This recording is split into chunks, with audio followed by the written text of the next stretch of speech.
Navio, 2 hours after Wyatt's incarceration. "Do you understand what I'm asking of you, Galt Tirome?" Clara asked softly, but her voice was heavy, menacing. Galt nodded slowly as he and his comrades rested on their knees before the princess. "My princess, even if you had not asked us to testify in favor of Lieutenant Wyatt, we would have done so regardless. He saved our lives, and more than that, he fought against the Drazen raiders with honor and in such a way that I've never seen anyone approach ship-to-ship combat before."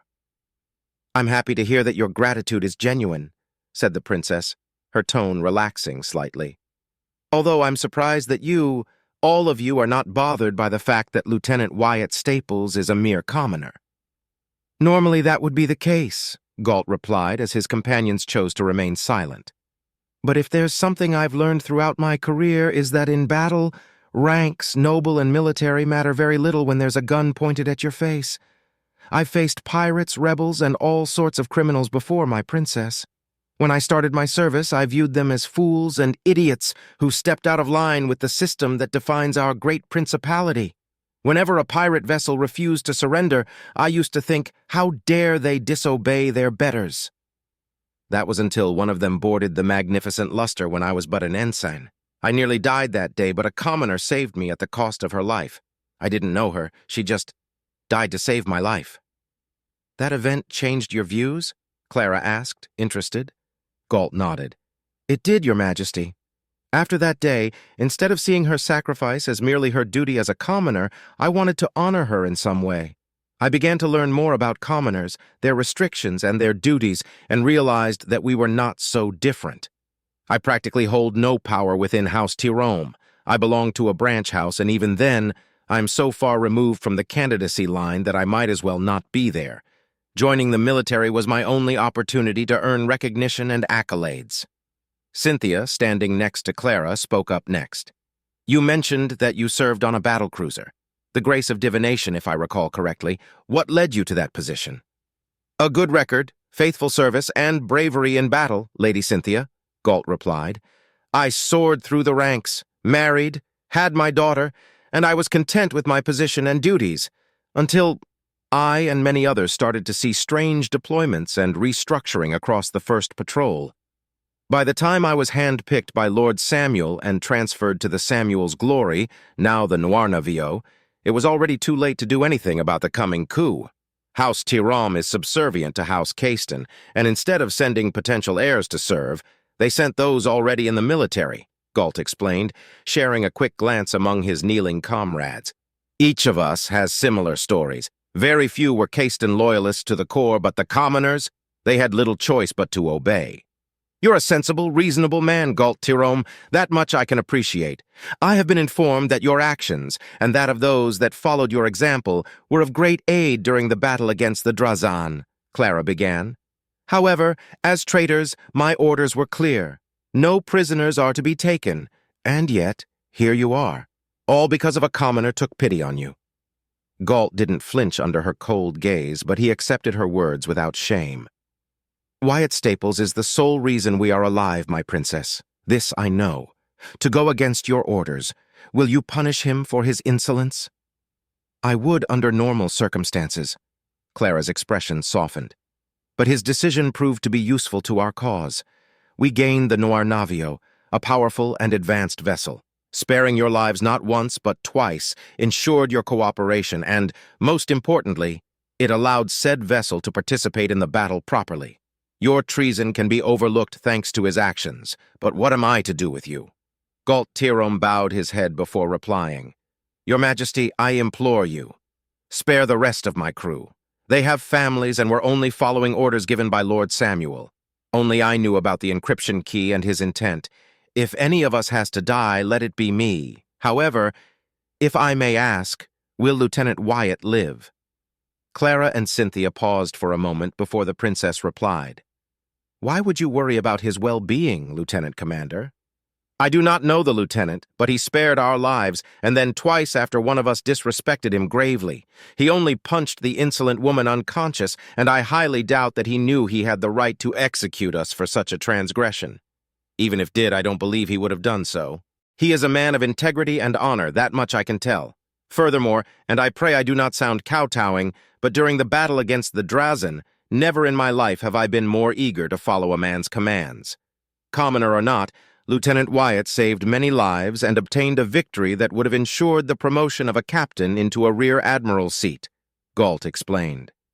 And therein lies the key problem, Clara said, her tone cold and calculative. You, all of you, saw him take command of the Nornavio. Even if it was through a convenient loophole, a commoner sat at the command chair of a ship and took to battle with it. Such a thing cannot be allowed. He will be sentenced to death. Galt looked up at her in disbelief, and his mouth went agape. She smiled, and her expression softened once more. Or that would be the case were it not for the fact that everyone of importance believes my bodyguard was the one in command of the Nornavio during the battle. Galt, alongside his comrades, was visibly relieved upon hearing her words. Then, we've become a liability, he reasoned, and we must be silenced in order to save him. Had you not provided aid, much like the 13 among you that turned their backs on humanity due to their egos and misplaced loyalties, you would be dead right now, executed and disgraced, like they have been dealt with already, she stated matter-of-handly. Some of the kneeling men and women whispered amongst each other, muttering the names of the deceased and lamenting their loss, but no outrage sparked. So what am I going to do with you? Killing us would be the best solution, Your Majesty. Silencing those who can't be trusted with such information for the sake of a greater good, Galt replied, shaking slightly. For what is worth? I will aid the lieutenant during his trial however I can. The truth shall die with me. I swear it on my daughter's life. Clara smiled slightly at that. There is no need to go that far, Galt Tirome.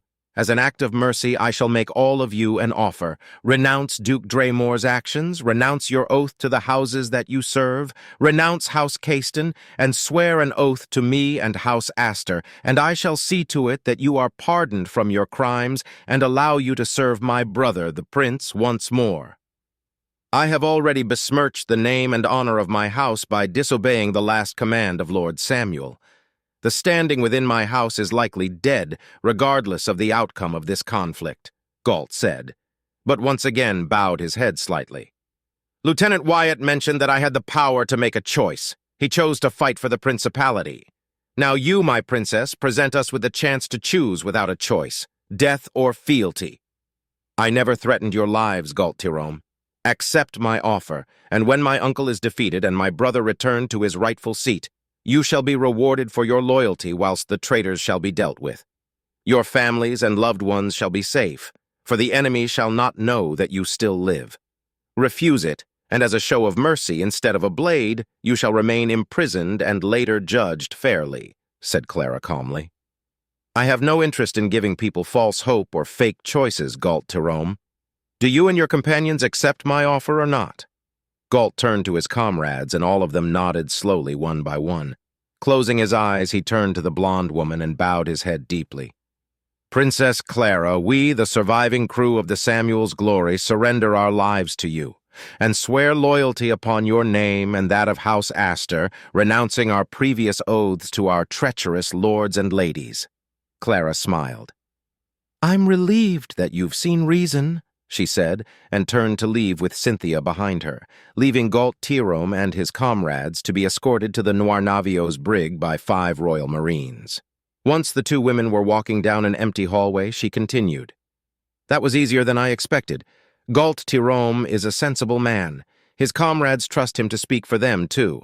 He's a good officer, albeit bound and ensnared by protocol and etiquette. He's a career military man, Clara. It seems Wyatt's interference was more than fortunate. He shall be useful, Cynthia added. We shall see, Clara countered. Cynthia, be honest with me. Do you think I'm making a mistake by giving presumed traitors a second chance? Cynthia hummed deeply. Galt and the rest of the crew were instrumental in our success. Without an AI, even our capabilities were stretched to the limit during the battle. Truthfully, I would have executed them without his intervention when the Nornavio was captured. Wyatt's decision to take them as his prisoners proved to be beneficial. I say they deserve their second chance. Their actions shall be closely followed, and they will be removed if they squander your mercy, Clara." Clara hummed softly. "Thank you, Cynthia. I too believe that they have earned their pardon. What convinced me that they may be salvageable was that most of them were able to look past the barriers that separate commoners and nobility. How many could choose to obey a commoner even if it was to fight a monstrous enemy? Such a thing would drive half of the Royal Navy officers mad with indignation at the mere thought of having that option presented to them," Clara said with mild disdain. Cynthia nodded, softly chuckling as she did so. "I will enjoy seeing the faces of many during the trial. Insulting a royal to her face? A dangerous proposition." "A surefire way to get the attention of the traitors within our midst, if nothing else," Clara agreed. "But for now, there's much to do and much to prepare." "Clara," Cynthia called out, "do you think it'll be wise to elevate Wyatt into nobility? He's made numerous remarks, both in person and through actions, that he doesn't like nobility, and to make him a knight banneret? Even for you, that's dangerously reckless and a high thing to ask the prince for." Clara came to a halt and turned to face her best friend with a tender smile. "If his outlandish plan is successful and the traitors are exposed, then none shall question his ennoblement. If it fails and he dies, a posthumous elevation will be accepted. If it fails but he survives, then many will complain. Likely William, George, and Frederick will be the loudest voices, but ultimately it will go through a royal decree. Wyatt has earned at least that much." "That doesn't answer my question, Clara," Cynthia pressed on. Clara sighed softly. "I suppose it doesn't, but Wyatt has no option in this matter. He shall become a knight banneret of House Astor and shall serve directly under my authority. Brother Dearest isn't the only one who has a keen eye for talent." Cynthia crossed her arms and smirked. "Aha, admit it. You just want a personal fighter pilot for you to exploit. Will you bribe him with sweets and snacks? He seems to thoroughly enjoy those." Clara blushed profusely and raised a finger at her friend. "Shush, you!" Then turned around with an indignant huff and walked away while Cynthia chuckled in victory, following closely behind her friend and princess. Present time, Woodshaft. Clara was brought out of her stupor when Cynthia placed the two important and valuable pieces of paper in front of her. She had barely slept at all, but she was ready to properly conclude the deal she had forged with the master of Woodshaft, Uriel Hoax. Taking the pen and preparing her signet, she smiled contently. Wyatt watched as Clara signed the promised papers, and then, after placing a seal on them both, she handed them over to a waiting Uriel Hoax, who took them graciously. He spent a minute or two reading them and then smirked, chuckling to himself. "It is done," said Clara with a serious yet friendly tone, still diplomatic but bereft of the stoicism that he'd seen her use during their first meeting. "As agreed, the destroyers are yours and so are the freighters. Over 20,000 personnel have taken your offer and signed on. Despite the casualties we took, having the prince himself come to save them and seeing Royal Marines in action, knowing a princess was here and refused to leave them behind, really motivated many to follow you, princess," Uriel Hoax said as he took a cigar and put it in his mouth, lightening it with his prosthetic. "You also got 2 large haulers and their surviving crew if you'll have 'em. Poor bastards, they got hit the hardest by the Drazen when they arrived. They can't pay their dues to the Castons anymore, so they'll throw their lot with you, princess." "They shall be welcomed once they are approved," Clara replied with a smile. "What about my mercenaries?" "Signed on as ready to go. Plenty of my now ex-guards, a few sewer rats, ruffians, and squatters joined them after feeling pretty damn inspired. Heard the bastards managed to stand their ground and held out against 20 of those damned walking plants before one of your watchdogs came to finish the job. Congratulations, princess.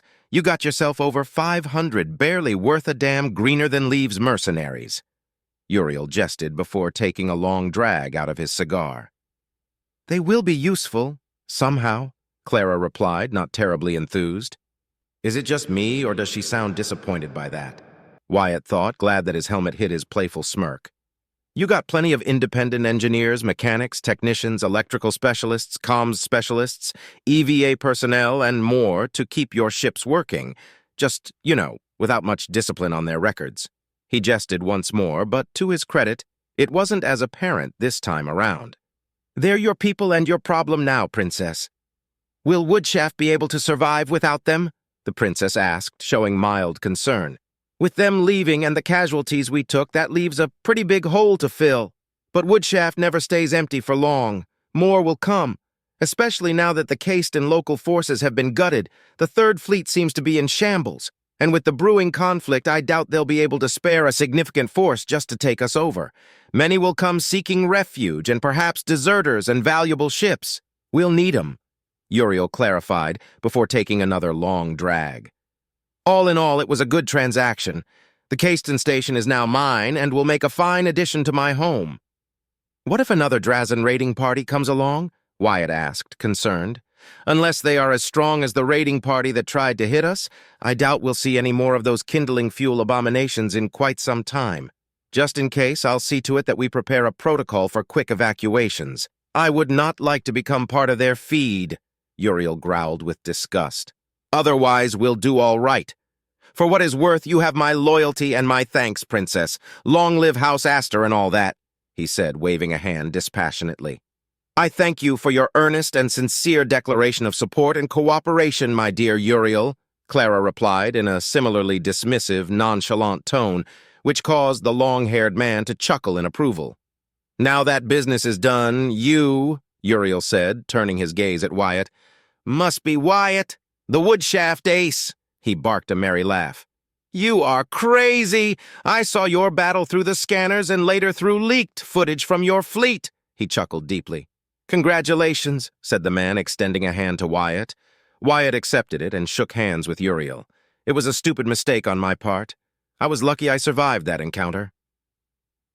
Uriel ended the shake and glanced at Clara and Cynthia, noticing the way they sat and smirked, narrowing his eyes. "Ah, so you're a commoner? Princess, I didn't know you mingled with such individuals," he teased, stopping himself from saying something offensive. "I never said that Wyatt was a noble when you asked, now did I?" Clara replied, her composure unchanging. Wyatt blinked, pausing for a moment, then realized what he had done. "Since I'm a noble now, I shouldn't shake hands anymore with others. No, if I'm going to be a noble, then I'll be one on my own terms. I won't let that change me or define me. I refuse," he thought solemnly and filled with unflinching determination. Then he nodded and gave Uriel a respectful salute. "I'm no longer a commoner, but I am by birth, Uriel." Now it was Uriel's turn to open his eyes and looked confused. "You're a commoner by birth? But that would mean that you got elevated, or did you buy a knight title?" "You can tell him, Wyatt," came the voice of Clara through his implant. "I was ennobled not too long ago. Yesterday, in fact," Wyatt revealed. "I'm a knight banneret." Uriel coughed violently, regretting his choice to inhale as Wyatt revealed the information. Well, I'll be damned. Ha! Let me guess, you belong to House Astor?" he said, glancing at the princess. Clara put a hand over the other and tilted her head slightly. "Your advice was certainly useful, my dear Uriel. I took it to heart." "Advice? What advice?" Wyatt asked himself, but a moment later pushed the thoughts aside, figuring that if it was important, Clara would tell him eventually. "You really do have dangerous, sharp fangs, my princess," Uriel complimented. "If I may know, where are you from? We get plenty of visitors from across 5 sectors, and I'd like to give the Woodshaft ace a gift of my own as a show of goodwill, you know?" Wyatt waited for a moment, but when he didn't receive a command from Clara, he took the initiative. "Volantis. Volantis, Volantis, ah, Gimor territory," Uriel recalled, and his eyes flickered for a few moments. "Hope you enjoy my gift? The traitor died during the assault, and not many have a taste for Lachoa." He turned to Clara. "Should I send it to the Nornavio along with the other supplies?" Clara nodded, but Wyatt perked up at the mention of the bugs. It had been far too long since he ate a Lachoa. Clara's sweets were far more delicious, but he had a soft spot for the tasty bugs. He licked his lips without realizing it. The princess stood up, and so did Uriel. "Our deal is done. The fleet shall depart from Woodshaft tomorrow. Thank you for your cooperation, Uriel Hoax.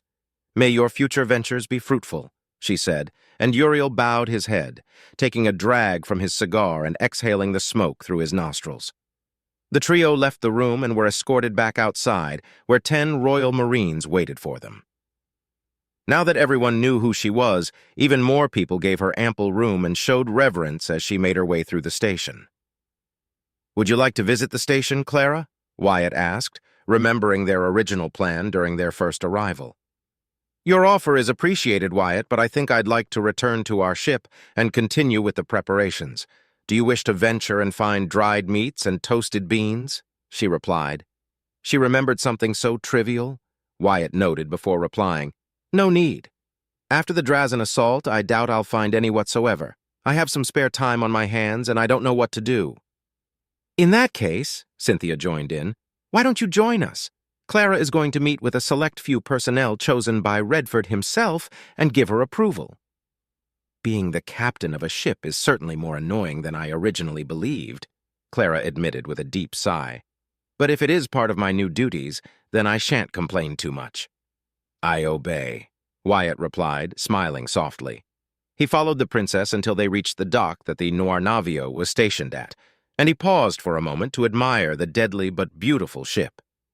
There were personnel in EVA suits and small drones flying about as they loaded supplies and small containers into the ship, under the watchful eyes of Marines hand-picked by Juliana herself. "They haven't stopped loading since we left," he commented offhandedly. "Uriel was rather generous with what he could give. Take pride, Wyatt. You were instrumental in safeguarding this place," Cynthia replied. Wyatt wanted to reply, but no words formed in his throat. They boarded the elevator and he watched all around him, seeing people working throughout the many docks of Woodshaft, tending to ships, civilian, freighters, and Royal Navy vessels alike. For a brief moment, he allowed himself to feel proud of what he'd done.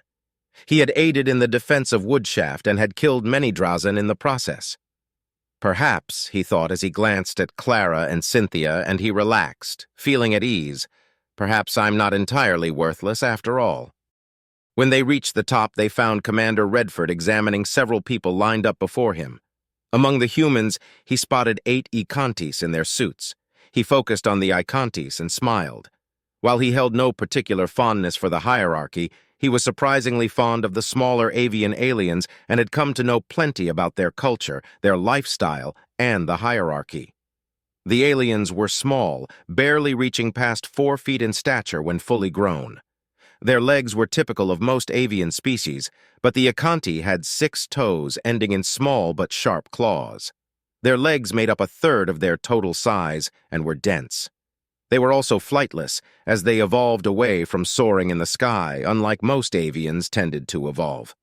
Throughout hundreds of thousands of years, they had lost their wings, except for a pair of small, colorful vestigial wings on their backs that only served for mating purposes.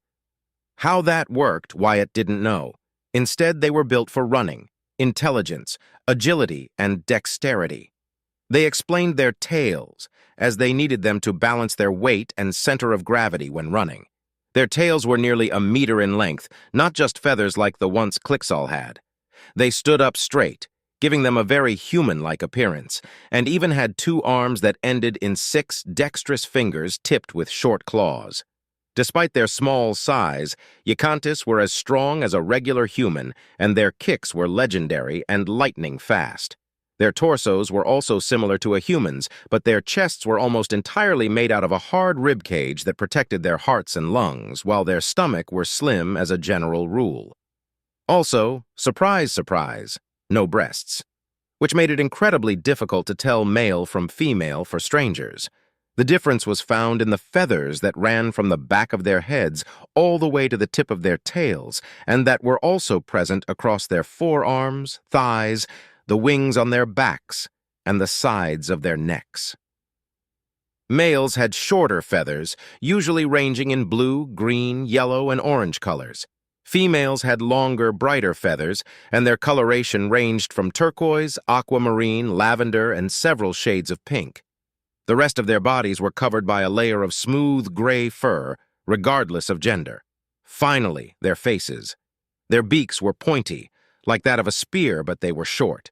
They had 6 eyes, two facing forward, two smaller ones located a little behind their first set, and the third set was located nearly to the sides of their heads, giving them an incredible vision range and field of view. Unsurprisingly, they lacked the immense variety of facial expressions that humans possessed, but they weren't devoid of them. Wyatt liked the Akanti, and he had never met one that he disliked too much. He chuckled at that. Granted, every Akanti I've met pretty much doesn't fill the mold of the hierarchy. I don't know if that's good or bad, he thought as he approached his commanding officer. You! The energetic voice coming from a translator suddenly cut through his comm system. Wyatt blinked in confusion until he saw a Yakanti barely past the meter-tall mark step out of line and point a finger at him with a shaky arm. "Excuse you? How did you enter my—" Wyatt asked, but was cut off when the Yakanti stepped angrily toward him, eyes fixated on him. He came to a halt a few steps in front of him, eyes blazing with indignation as he strained his neck upward to glare at him. "You are the bumbling ape that wrecked that fighter I saw in the hangar, aren't you? Do you have any idea how much time I'm going to spend fixing her up before she can fly again?" "No, of course you don't, you crazy fool," the Yakanti said, somehow standing imposing against the much taller human. "You better thank me for fixing her up, you bumbling worm brain." Excuse me, what?" Wyatt replied, taken aback by the awkward situation. "Who even are you? How are you speaking with me right now?" "I hacked your comms," the Akanti explained, as if it was the natural thing to say. "Principality defenses are always crappy. Name's Jincho, the best damn technician the hierarchy ever produced and threw away because they are a bunch of featherless shitholes. Pleased to meet you." "Wait. No. Not pleased at all. How dare you wreck such a beautiful fighter?" Confused, he turned to Clara and Cynthia, who, judging by their body language, found the situation thoroughly amusing and wouldn't come to his aid. Then he looked at Redford, staring at the transpiring event dismissingly, but no more than that. Frowning, he crossed his arms. "I didn't have the luxury of making sure the paint wouldn't be scratched, you know? Going up against Drazen fighters tends to end badly for everyone involved." "That's no excuse to treat her like that, maniac," Jincho countered, angrily stomping on the ground. "A fighter should always be pristine like a work of art and remain untouched or find a worthy end in battle. What you did to that poor fighter ruffles my feathers to no end. Just you wait. I'll fix her up better than new." With that said, Jincho cut off the connection and grumbly walked back to the line alongside the other Yakantis and the several dozens of equally confused, amused humans watching the confrontation play out.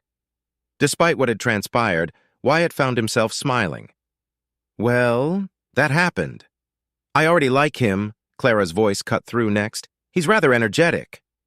"And grumpy," Cynthia added with humor in her voice.